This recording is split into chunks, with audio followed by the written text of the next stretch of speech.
Next News. Breaking news. What happens when President Donald Trump orders long-hidden UFO files released and suddenly the country is staring at dead scientists, vanished researchers, and chilling messages from people who said if anything happened to them, it was not by their own hand? This is not some late-night campfire story anymore. Trump kicked open the door the permanent bureaucracy spent decades trying to keep shut. Now members of Congress are warning the intelligence community may have to be dragged into the light. And the deeper the investigations dig, the darker this gets. The question tonight is simple. What exactly was being hidden? And who was willing to silence people to keep it buried? You see, this matters to every American because if federal agencies sat on information about unidentified craft, classified technology, or threats to scientists working in aerospace and energy research, then this is not fringe material. It's a national security issue. President Trump is doing what weak leaders refuse to do, forcing disclosure and demanding answers. Congressman Eric Burlison, he's already praising Trump as a disclosure president while warning that the intelligence community will fight tooth and nail to keep control of these files. Representative Anna Paulina Luna says agencies are now examining the deaths or disappearances of 11 U.S. scientists after urging from the White House. The FBI is involved. Reports have pointed to possible foreign involvement, and think about that. If top researchers tied to NASA, Air Force labs, anti-gravity work, or classified UAP programs are turning up dead or missing, then it's not just about curiosity. It's about whether the American people have been lied to, whether our researchers were protected, and whether the deep state machine hid danger from the public for years. And while this story is about hidden files and strategic secrets, there's another Trump move happening right now that hits America's strength and security directly. Now, this comes from the White House. They just announced over $30 billion to secure America's critical mineral supply chains and named a specific Alaskan project as a key strategic asset for U.S. mineral independence. Now, I've been to the Vizsla copper drilling site myself, the one in Canada. I have held the core samples with my hands. I've inspected the site, and what's happening right now in Alaska, in their sister site, it's bigger than most people realize. President Trump just unveiled Project Vault. It's a $12 billion strategic minerals reserve designed to stockpile essential resources and keep America strong against foreign dependence. Now here's the thing, Vizsla Copper is positioned right in the middle of that national push. If you want to look at a company that's tied to America First resource security, this is one to watch. Now make note of this. They're trading in the United States under VCUFF and in Canada as VCU.V. Check the exclusive briefing. It's only for Next News viewers. It's linked below for details.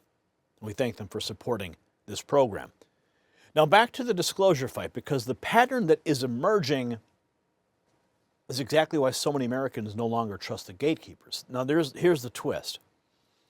It turns this from weird to alarming. This is no longer just about files on strange objects in the sky.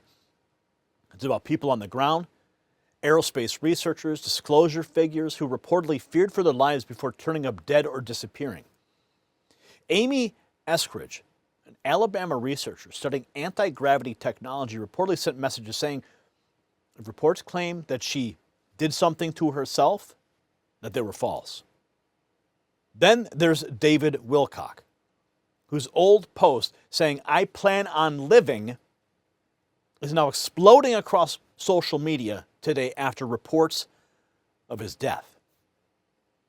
And here's President Trump. This is just a couple days ago, directing Secretary of Defense Pete Hegseth to release government documents related to UFOs. We've been talking about this for a while. You remember I recently directed the Secretary of War. How good is Pete Hegseth doing, by the way?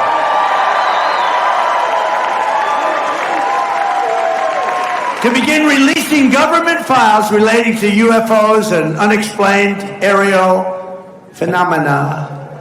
And I figured this was a good crowd because I know you people, you're really into that. I don't know, I am. So I'm pleased to report today, I thought I'd save it for this crowd, because you're a little bit out there, you know, a little bit, that this process is well underway, and we found many very interesting documents, I must say, And the first releases will begin very, very soon, so you can go out and see if that phenomena is correct. You'll figure it out. Let me know.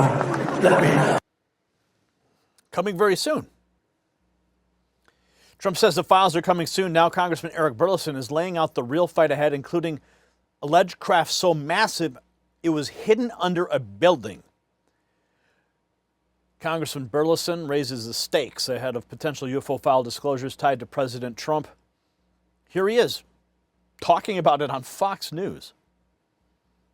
Expect this release to include information about a UFO that you have talked about in the press before that's so big it can't be moved, so the country it's in, which is classified, is hiding it by building a structure around it.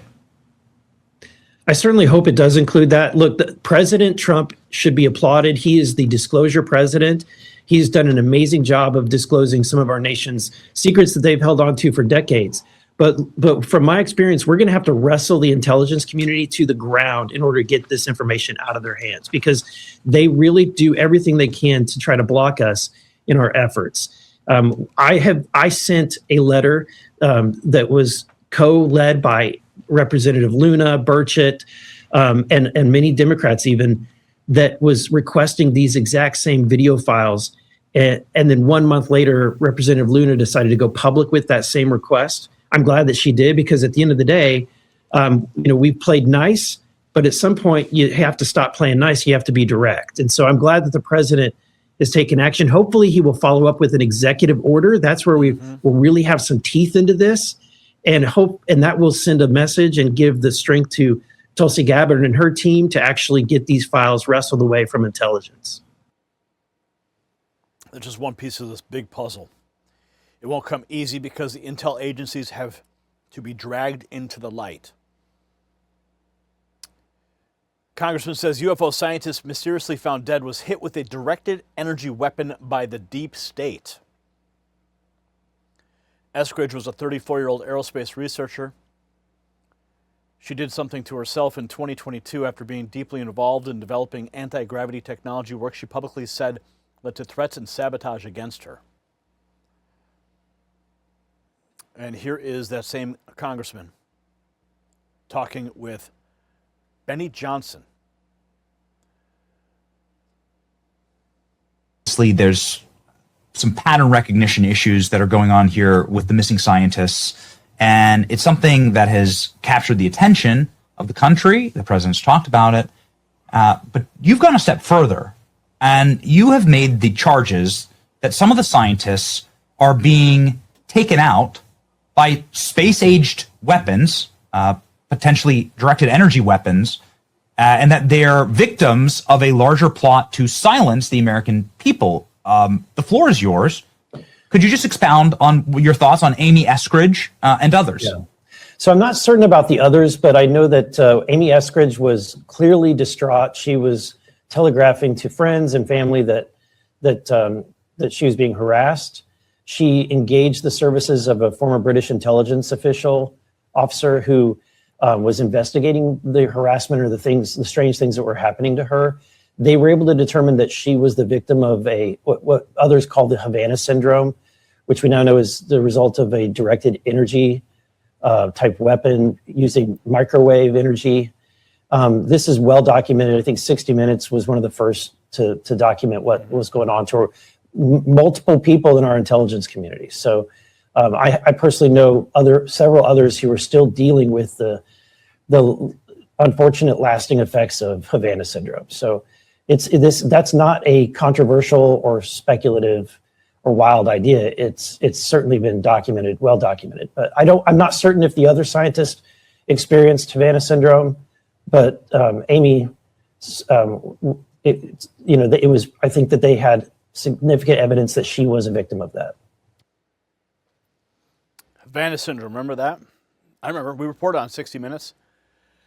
And then we have this from Anna Paulina Luna, zeroes in on Amy Eskridge and the warning that she gave before her death. Listen to this.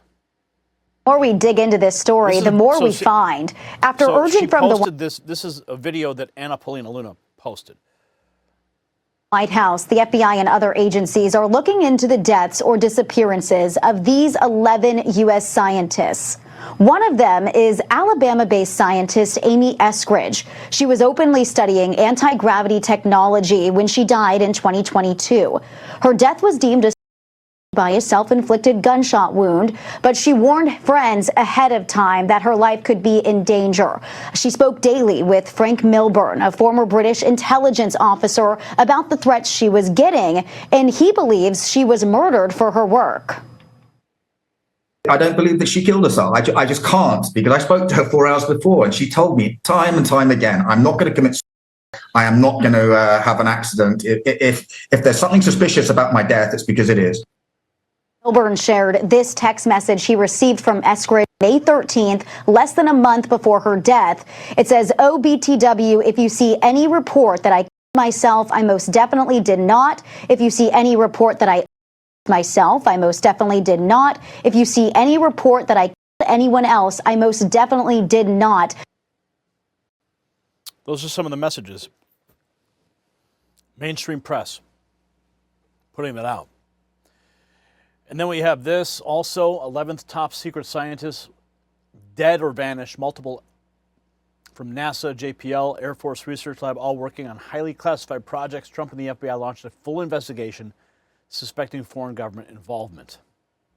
Both of those are working for NASA. But this is really one of the things that when we talk to former FBI special agents like James Galliano, you look at the number of potential connections, 8 in the last 2 years. And among them, you see William Neal McCaslin. He is an Air Force general that oversaw the Air Force lab that connects both the NASA Jet Propulsion Lab as well as the highly secretive work that they are doing in Los Alamos on a nuclear science, as well as McCaslin, by the way, also worked on secretive UAP or UFO technology in the past. He, of course, goes missing, doesn't take his phone or his glasses. So with this entire list of people, let's break down now, if we have that other wall, sort of where these people are working, right? So the NASA Jet Propulsion Labs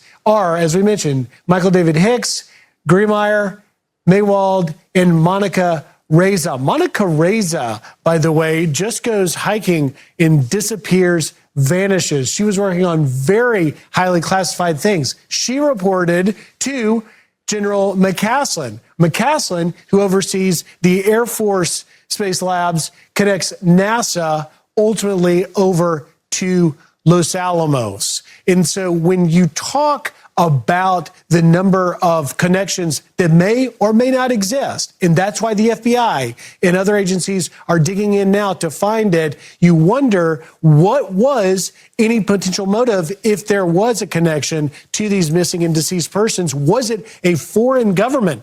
We saw so many individuals from China when Bill Malugin and I were out in California and Arizona. These individuals were coming over. Were they possibly in any way trying to get our information? And they cross, by the way, in many places where this takes place. I mean, yeah, you could say China, but I personally think it's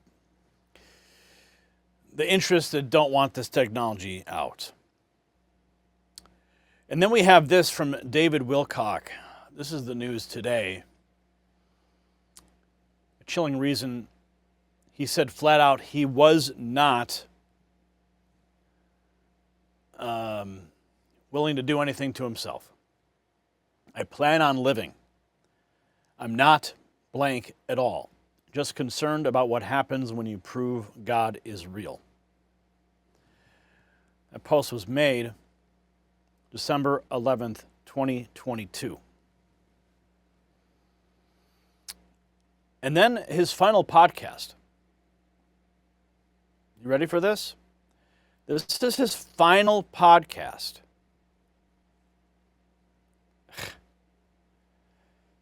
Takes a very different meaning. MJ Truth Ultra posting, I just learned that David Wilcock has passed, to my understanding, by those means. This was his last podcast. Listen.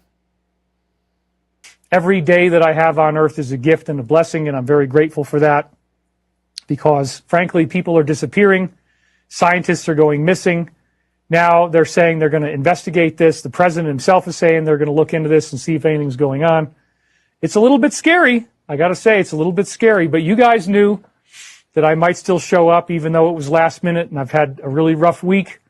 Like, you know, that's kind of like every week, but somehow we keep on making it through all of this. Somehow we keep making it through. You heard him say every day on Earth was a gift. Talked about the missing scientist. Now comes the report of detail, has people asking the hard questions. UFO researcher David Wilcock, 53, reportedly gone. You can see those words on the screen. On April 20th, 2026, in Nederland, Colorado, deputies responded to a mental health call near Ridge Road. They state that he did that before they could intervene. Representative Anna Paulina Luna confirmed his passing.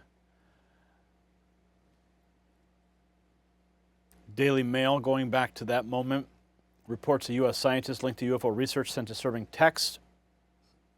This is what we saw reported. If you see any report that I did this, I most definitely did not. If you see a report I did that, I most definitely did not. Strange patterns, clearly. Prominent UFO researcher David Wilcock is gone. Rippling throughout the UFO community. Researcher also working on anti-gravity technology whose death was ruled that, sent a text 1 month before her death saying she would not do anything like that, according to the Daily Mail. I found out that I was being physically surveilled by the following method. My ex-boyfriend and I realized that people had been breaking into our apartment while we were gone together in the same vehicle. And so, like, I'm in the apartment, I'm about to go to work, and I'm like, why don't you take out the trash and scope out the parking lot and make sure it's okay before I go to work? So he goes out there and he's like, there's this weird fucking Lexus. It's like a silver Lexus. This is a shitty apartment. Like, why is there really nice Lexus in the parking lot? And it has tinted windows that are not street legal. Like, just totally dark, totally black tinted windows that are not possibly street legal. And so he comes back in and we're standing in our bedroom window looking at the Lexus and talking about it. And I say out loud, maybe we should walk over there later and take a picture of the license plate. Because the Lexus is across the parking lot from us, but it's backed in, so you can't see the license plate. Within 2 minutes of me saying, hey, we should walk over there later and take a picture of the license plate, we were still standing there at the window looking at it, talking about it. And an Eastern European looking motherfucker with a black beanie, dressed all in black, in his 50s or 60s, walked out of the apartment directly across from ours holding a license plate. And he opened the trunk of the Lexus and he took out some tools and he changed the license plate right in front of our fucking faces. And then he walked back to his apartment and he put the old license plate on the front patio and went inside, left it outside. And it was literally like, come get the license plate. I have more. I have more where this came from. Come get the license plate. And then after that, the Lexus started tailing me. And every time I saw the Lexus, it had a different license plate. It would be like Alabama plates, a different state plate. It would be random dealer plates, none of which were local.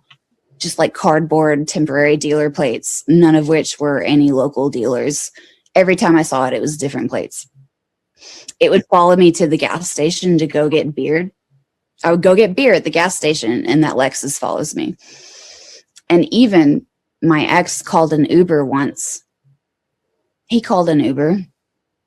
The Lexus pulled out from the spot across the parking lot from our apartment, drove over to our apartment and said, hey, I'm your Uber here to pick you up. The license matched in the Uber app. but they didn't have an Uber sticker or a Lyft sticker. You can't drive Uber if you don't have an Uber sticker. He pulled out of his spot.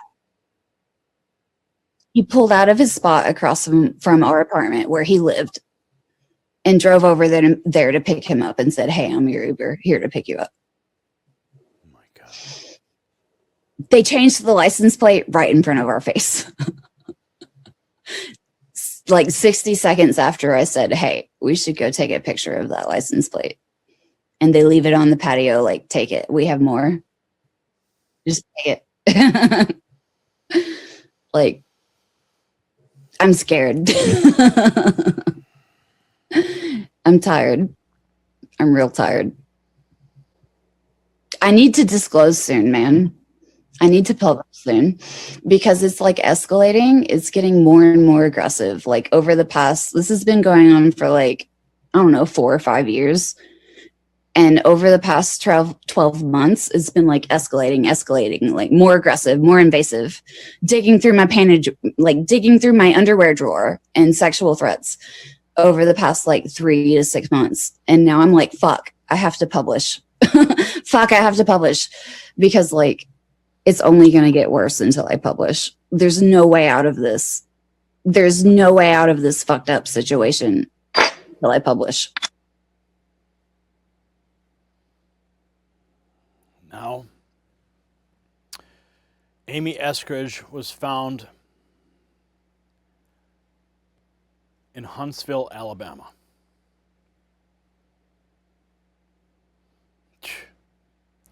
And we're still trying to figure out what happened to McCaslin. Walked out of his New Mexico home on February 27th. What was supposed to be a simple hike, and he is gone as well. Well, Trump's about to release the UFO files. The administration is investigating. The FBI is on the case. You see, Trump's UFO file release, it may be doing more than exposing old government secrets. It may be flushing out a network of obstruction that operated for years beyond public scrutiny. Burlison says the intelligence community has to be wrestled to the ground for the truth. Luna says that the White House pushed agencies to examine these scientists' cases. Reports now tie missing and deceased researchers to NASA, JPL, Air Force labs, nuclear programs, anti-gravity work, and UAP-related technology. And you add the vanished retired Major General William Neal McCaslin, linked to classified space work, who left for a hike and never returned. It's not random noise. That is a clear pattern. The establishment does not want Americans connecting those dots because once the public sees the full picture, the cover-up starts collapsing. See, President Trump, he promised strength, transparency, and America First accountability, and this is exactly what it looks like. First, he orders the UFO files out. Congress turns up the heat. The FBI starts digging into deaths and disappearances tied to sensitive research. That's called leadership. The old ruling class wanted this stuff buried forever. Too bad for them. The American people are awake, and once the truth starts moving, panic spreads through every office that depended on secrecy and intimidation. If you think the intelligence agency should release everything they know, then share this report right now. And drop a comment and answer this simple yes or no question. Do you believe these scientists' cases are connected? I think they are. And text raw feed to 844-840-4963 to beat big text suppression. And get direct updates to your phone that YouTube never sends. And check out the Next News merch shelf below this video. Stay sharp, stay fearless, and remember, I would never do anything to myself but demand the truth, because the story is just getting started. The system controls information. Information control is power. I want you to see this. The truth only survives together. They don't want this shared. Share this now.